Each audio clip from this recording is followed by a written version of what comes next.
Hello and welcome to another edition of D&D Stories. I am your host Rob from the channel Performance Check, and this is the show where I regale you with tales that are told from the hit role-playing game Dungeons & Dragons and sometimes Pathfinder, particularly about the time when something cool happened.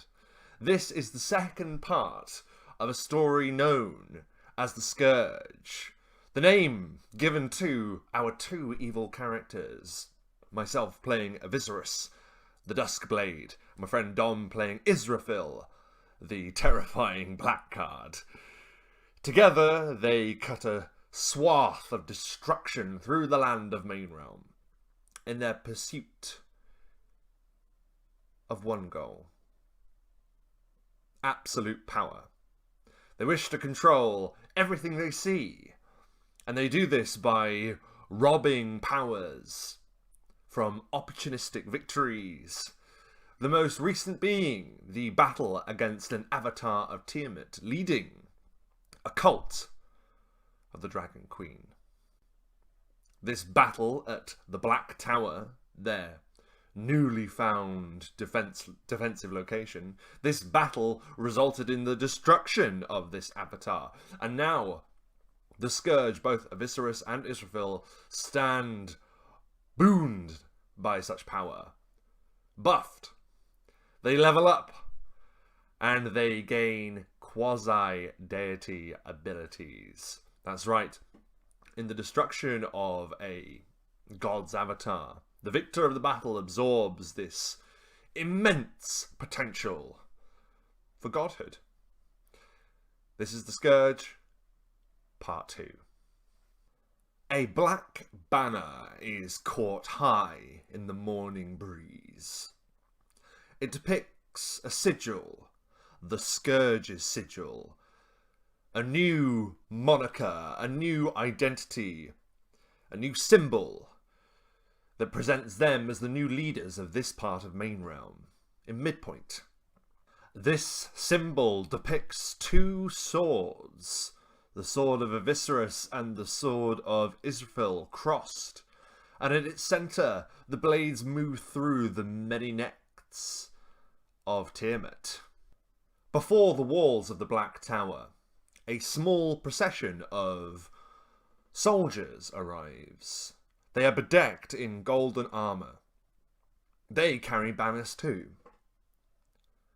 A banner that depicts a blue sky, and upon it the image of a golden dragon.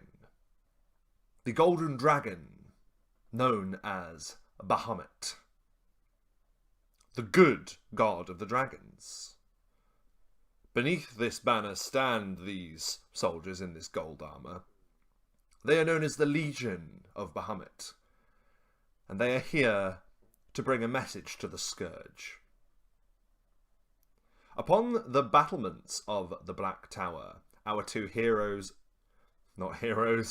our two evil characters stand. Aviserus the Duskblade in his motted black armour and long flowing cloak, and Israfil the Blackguard, similarly cloaked as if in shadow. The two watch as this small procession arrives before their walls, just outside of archery firing range. Smart, the Scourge think.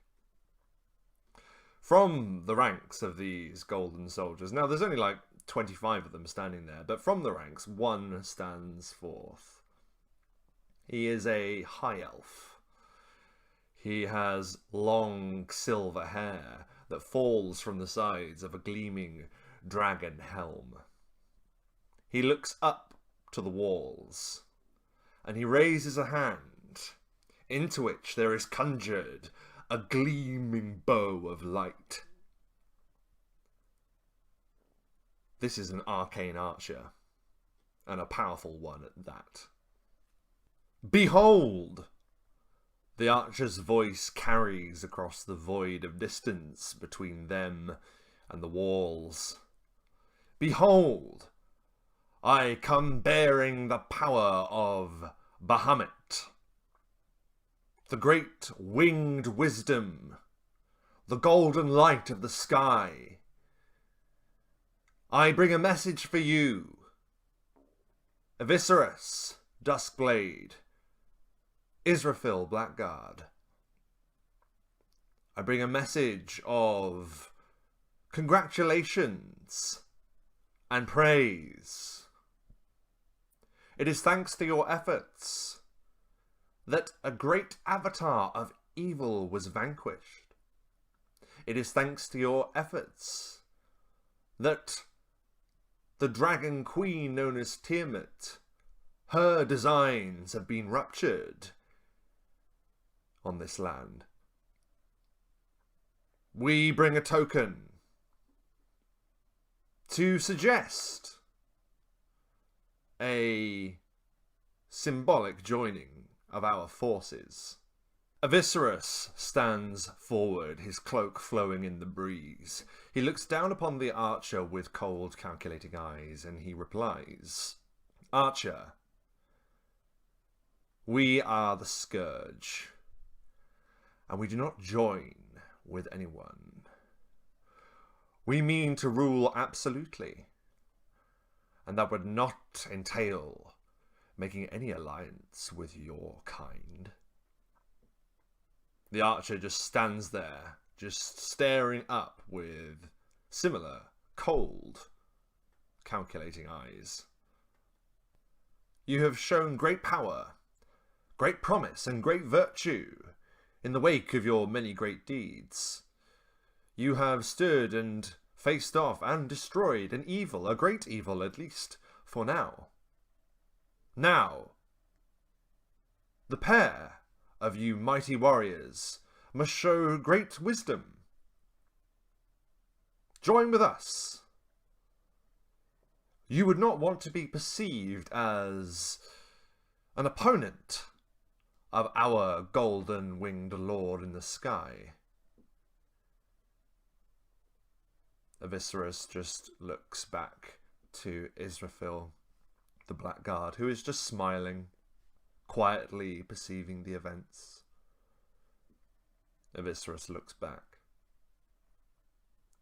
If you perceive us to be an opponent, Archer, make your shot. Our philosophy is, if a weapon is drawn, it should be used. And Eviscerus just opens his arms wide, knowing full well that while the Legion of Bahamut is outside of normal archery range, this is an arcane archer, and range doesn't really mean that much to them. The arcane archer moves like the wind, swift and precise. Suddenly there is a golden arrow of light summoned from nowhere and knocked into the gleaming bow, and it fires forth at the speed of lightning. And Eviscerus is not there. And Israfil is not there. Since we last discussed the Scourge, they had gained a number of quasi-deity abilities. And one of them, which is inherent to this step to godhood, is that of teleportation without error.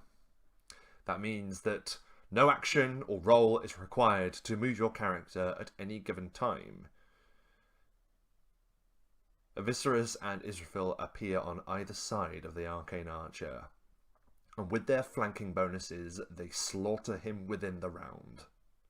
Eviscerus bringing blow after blow down upon him with a vampiric touch imbued sword. And Israfil shadow stepping behind his opponent and sneak attacking him in the back again and again and again. Nearly 800 points of damage is dealt to this arcane archer, who stands bleeding and broken, looking into the eyes of his murderers before he slumps to the ground, dead. The remaining soldiers in this golden armor. They drop their spears horizontally against tall tower shields and move against the Scourge. But it is then that a great winged beast soars from out of nowhere. A great red dragon. It blasts incinerating fire down upon the Legion of Bahamut.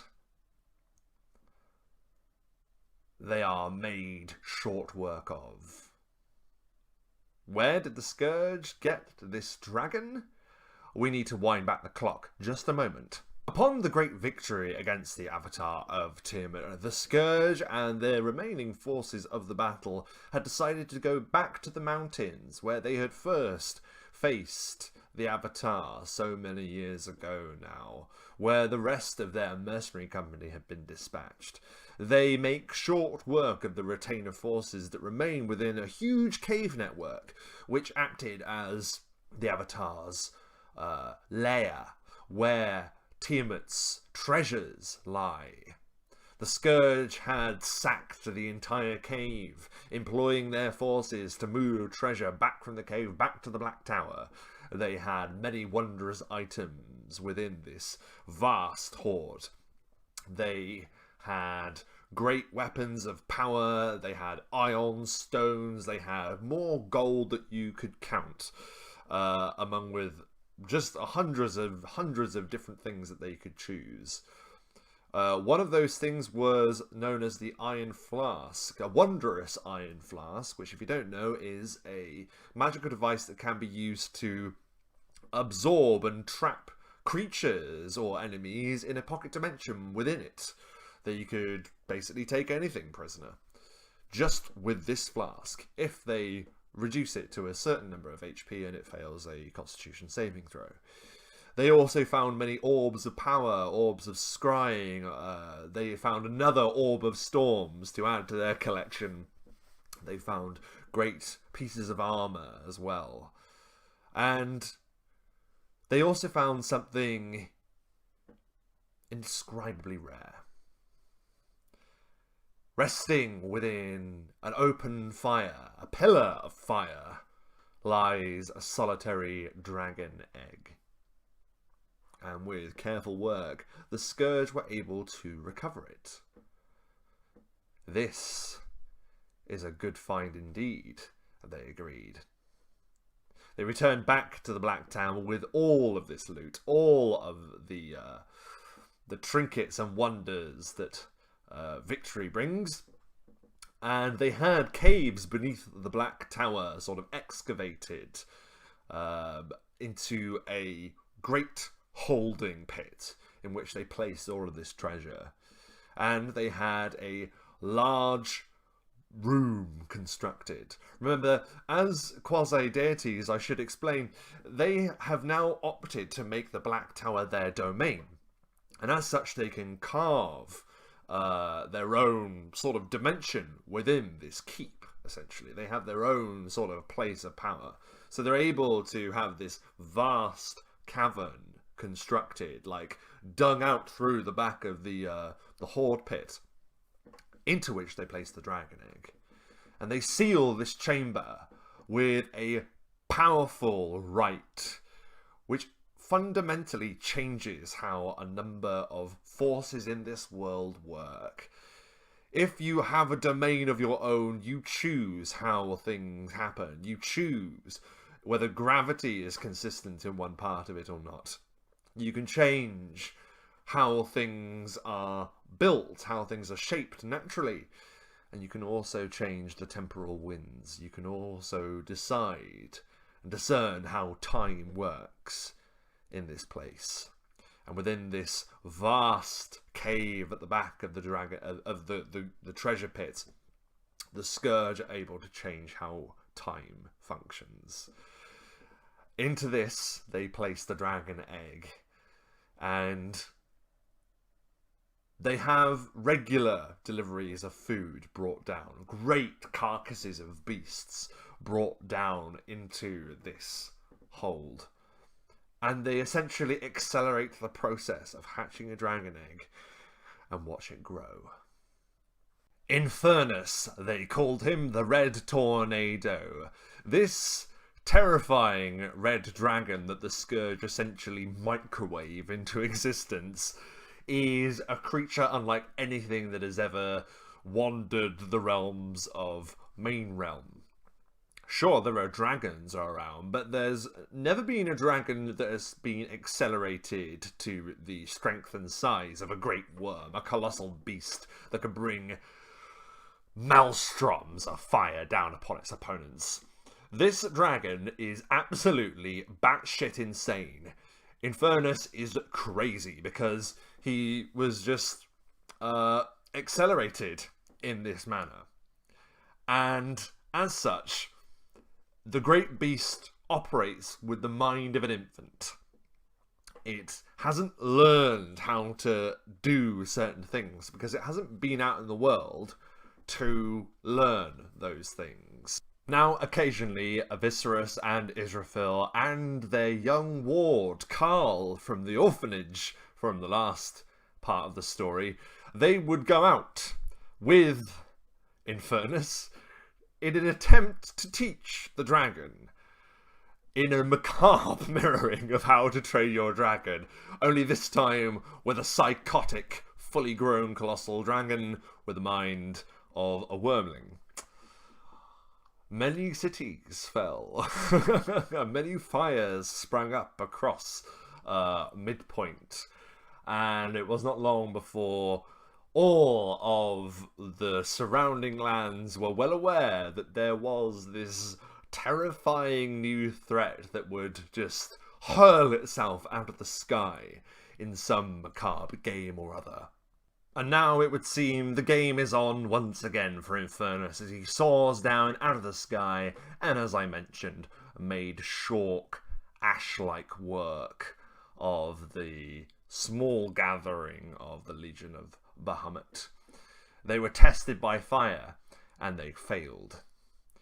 Under the black shadow of the colossal dragon wheeling in the sky, still spouting flames insanely, Aviserys and Israfil are lit. In all senses of the word, they're lit. No, that they're lit ominously as they look to each other. They both know, without discussing it much, that the Legion of Bahamut have clearly raised their head as the new adversary of the Scourge. And of course, being an adversary means that the Scourge look upon them as an opportunity for more power. They have dispatched the followers and avatar of an evil dragon. Why not now dispatch the followers and avatar of a good dragon? Let them come to us, Israfil says to Aviserys. They will break upon the walls of our domain just as Tiamat did. Aviserys smiles. Indeed, brother. But I feel they will learn from their rival's mistake. They will bring more. We must bolster our power even more to meet them. What is it you propose? Says Israfil. I propose a monster hunt, says Aviserys with a smile. Aviserys and Israfil return to the Black Tower in search of Merrick, the puppet lich, the lich that they control by owning and manipulating his phylactery. Aviserys stands before the lich and says, Puppet lich, you have mastered many spells in your time, both living and dead. We would have you look into the depths of lore and history. Use your power. Divine the location of this creature. Aviserys slaps down a bit of parchment, and upon it is a rough journal page that has been torn from some book long, long ago. And upon it there is small, scraggly writing denoting a vast creature whose appearance signals the end time. And there is a drawing of this vast reptilian monstrosity. Viserys looks deep into the Lich's hollowed eyes and he says, "Lich, I want you to find us the Terrasque." After Merrick had used the spell Legend Lore, it became known to the Scourge that the Terrasque had last been seen many, many generations ago. It had disappeared into the mountain range that divides Main Realm in half, the Endless Rocken, and it is said that it sleeps there in a slumber that can only be disturbed by the end times. Viserys and Israfil smile as they know that the end times will be coming early. And with a select group of warriors that they have trained themselves, known as the Legion of the Scourge, they set out on a quest to find the great beast. With them, along with this Legion of the Scourge, they bring Carl, their ward, for they wish to teach the orphan their ways, whether he likes it or not. And high in the air, wheeling above them, often obscured by clouds, is Infernus, the Red Hurricane, with the mind of a wormling. The forces of the Scourge march for many days. Merrick is brought with them too, and as they go, they encounter people that would cause resistance. They'd run into bandits, they'd run into militia from surrounding towns, and all of them would be made short work of, or they would flee at the very sight of the Scourge approaching. This convoy of death finally arrives at the foot of the Endless Rocken, this mountain range that seems to go on forever. And into the mountains they go, slaying any monster that would dare rear its head in opposition to this mighty force. And as they go, Merrick the Puppet Lich would raise them to join the force of the Scourge, to join the army that would march ever onwards towards their goal. And then at last they delve deep, deep into the mountains to find, within a valley, a terrifying sight. Great waterfalls plunge from on high deep into a colossal black pit that appears to just descend deep into the mountains. "This is the place," says Merrick the Puppet Lich, with a timid glance down the hole. Viserys and Israfil stand at the front of the convoy and they look down and they smile. "How are we to wake the beast?" says Viserys. "The story says that it only rises when the end times are here, and while we set our sights upon that as an ambition, it is not quite apparent yet."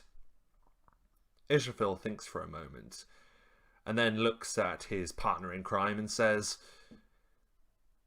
"The Terrasque need only believe it to be the end times. It is said in many prophecies of the ways that I follow that the god I devote myself to, Vecna, is said to speak the final words when the last twilight comes. Perhaps there's something I can do with this power." Israfil stands upon the very edge of the pit, looking deep into the darkness, and whispers words, secret words that must never be heard by any mortal, not part of an order of the god of death and secrets. And then there is a rumbling, like an earthquake, like a storm, shaking the mountains around them. And then they can hear vast, powerful steps pulling massive, colossal weight up the side of this great canyon where the waterfalls pour. water splashing off its great hide, the colossal beast snarling with a force that would knock over a man standing before it. The Terrasque looms out of the pit, and Mike the DM asks for us to roll initiative. The battle that followed is likely one of the greatest and most epic battles I've ever witnessed in a game of D&D. The united elite forces of the Legion of the Scourge, Merrick the Puppet Necromancer, Infernus the Mad Red Dragon, and the Scourge themselves clash against the Terrasque in an epic display amidst the endless Rocken.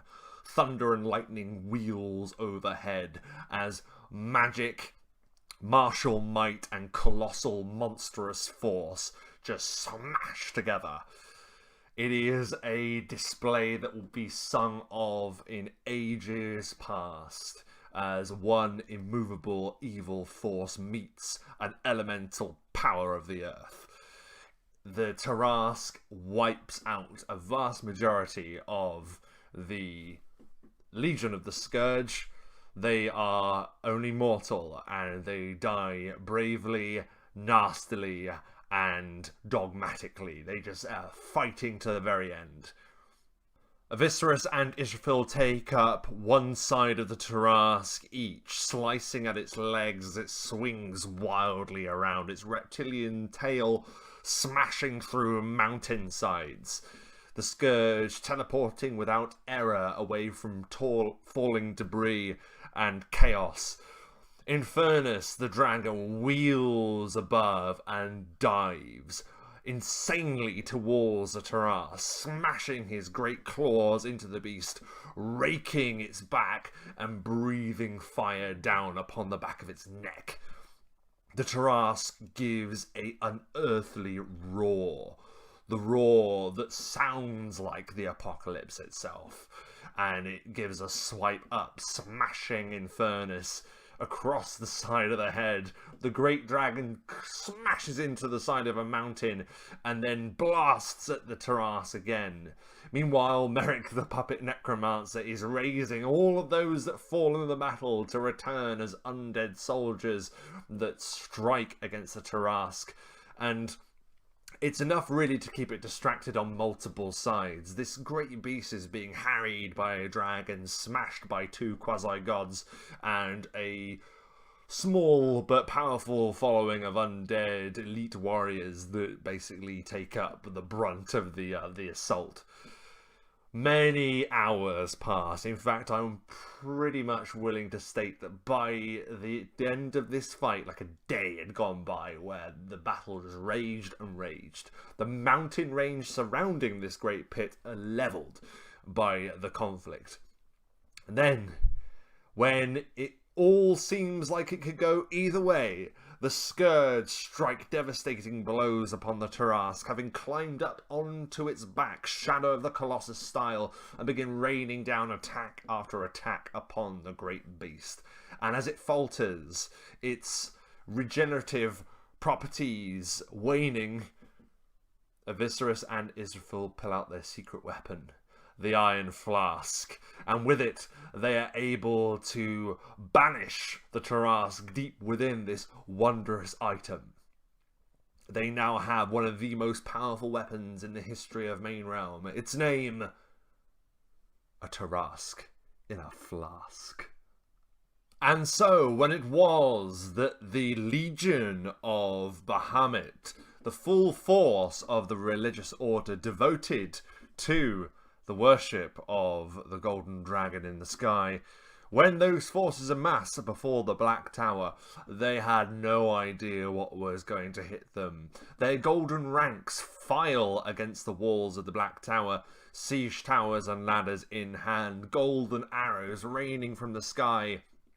They are met with just one item falling from the vast walls, landing at its feet. A giant behemoth monster of the end times that is the Terrasque erupts from its container, and it lays waste to the forces of Bahamut. Wheeling in the sky, there are 2 golden dragons that are wailing power down upon Infernus, which is... he's doing his best, but against 2 other dragons, it's a bit imbalanced up there. But all Infernus needs to do is to keep the 2 dragons busy, whilst the Scourge themselves locate one particular member of the Legion of Bahamut, the champion of the dragon. Bahamut, unlike Tiamat, does not send an avatar, rather a champion wielding the full might of the Golden Dragon. This champion just wears this really ornate version of the golden armor that I described before, with the dragon helm, a long flowing white cloak, a great spear of lightning in one hand and a golden blade in the other. And he does battle against the Scourge, 2 against 1, this insanely powerful foe, this champion of the gods, who is a much higher level than the Scourge. Despite this champion's power, though, unfortunately he's led his forces into the exact same problem that the disciples of Tiamat discovered, which is that when they face the Scourge, every time one of their soldiers falls, it becomes one of the Scourge's forces. And so it isn't long before the battle is turning in favour for the Scourge. And also remember, they have a Terrasque that they've just unleashed upon their foe. Now, the Terrasque doesn't follow any orders. The Terrasque is just dropped and just attacks anything in front of it.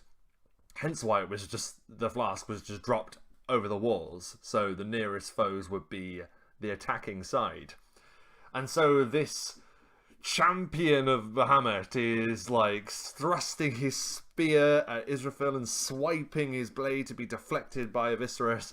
The champion sees that the day will not be theirs, and he looks with horror in his eyes, saying, "You are abominations, and you will be purged by the glowing fire of our winged golden lord in the sky. If not by me, more will follow. This attack upon you will never end. All forces of law and good will triumph upon you." And Aviserys just smiles and says, "I look forward to the challenge," thrusting his blade through the champion's throat. Now all seems well for the Scourge, and evil has triumphed over the forces of good once again. The battlefield is now a morbid wasteland of just wrecked bodies smashed apart by the colossal Terrasque. However, now the task of recapturing the Terrasque has to begin, for the Terrasque does not fight for any side. The Terrasque needs to be subdued. And while they are able to once again, now in their domain, come back with more HP and their spell slots and abilities recharge quicker than normal, while they can do that, they have still just come from one fight and now have to fight the very super weapon that they use to defeat their enemies. And sadly, whilst this fight erupts anew against the Terrasque, the damage that is done to the Black Tower is fairly bad. The Terrasque smashes through one of the walls, the tower itself begins to crumble from the top, from an impact from a tail swipe, and after finally subduing the creature once again, the Scourge see that they have much work to do. They see that they have to repair. And as the Scourge look upon the ruins of their home, they smile, look to each other and say, "We will build it anew, stronger, better than ever before. And all will see, all will perceive the Scourge and our stronghold and our heart at the center of this realm.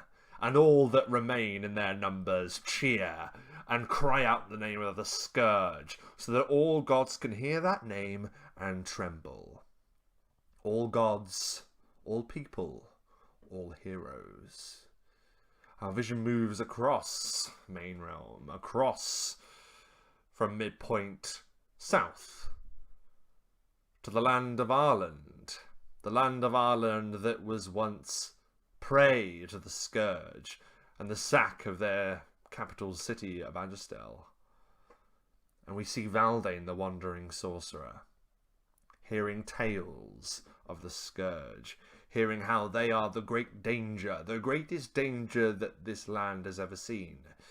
And it is at this moment that all of us around the table begin to realise that now the appearance of the Scourge in the good campaign, the long-running campaign, is now no longer avoidable. Valdane has heard of what the Scourge has been doing and sets his sights towards that goal. One day in the future, one day we as players know that our evil characters will meet our good characters. There was talk of the end times in this mini campaign against the Legion of Bahamut, but now we know that that end is in sight. And that is where we're going to leave this episode of D&D Stories. Thank you very much for watching. I hope you enjoyed this little diversion into the darker side of our D&D games. Next episode, we're going to be returning to the primary heroes of our campaign, and we're going to see what happens when fate truly stands in the way of our heroes. Thank you ever so much for watching, and as ever, keep gaming.